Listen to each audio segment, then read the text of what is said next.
The Minnesota Twins are at odds of 125 to 1 to win the World Series. They're at odds of 60 to 1 to take the American League Pennant and 25 to 1 to win the American League Central. The Minnesota Twins seemingly bottomed out in 2016 as they had just 59 wins, their first under 60 win season since 1995. Manager Paul Molitor will be hoping that the worst is over, as the Twins did have some bright spots last season, but they still have a long way to go in the American League Central, especially if their pitching does not improve. The Twins were actually decent at the plate last season, and much of that was due to the improvement of Miguel Sano and Dozier. Sano, who turns 24 in May, dropped in average, but he went up in home runs and RBIs. Dozier, who turns 30 in May, hit a career-high 42 home runs, and he was second on the team in bases stolen with 18. Vargas made a late push for more playing time and should get it this season as the designated hitter, although the Twins need to come up with a plan for Joe Mauer, who is 34 in April and declining. On the other hand, you have the pitching, which you can sum up as such. Tyler Duffy led the Twins with 9 wins last season and might not make the rotation at all this season, as he had a 6.43 average.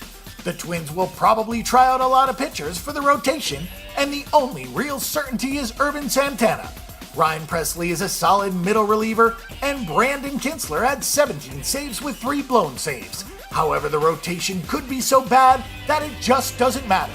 The Minnesota Twins only had 59 wins last season and 103 losses. The team went 30-51 at home, going 29-52 on the road. They were 95-59-8 on the over-under. You also have to take into account that the Minnesota Twins were second to last in the majors in errors, as 4 players had more than 10.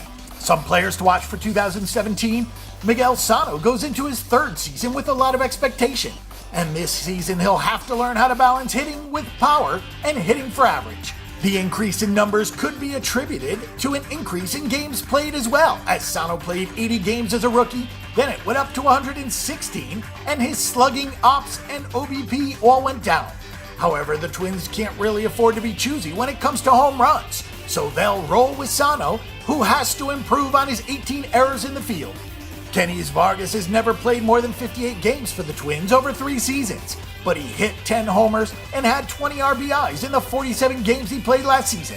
Like Sano, he is not much for hitting for average, as he hit .230, but Vargas is turning 27 in August and should be, in theory, heading into his prime.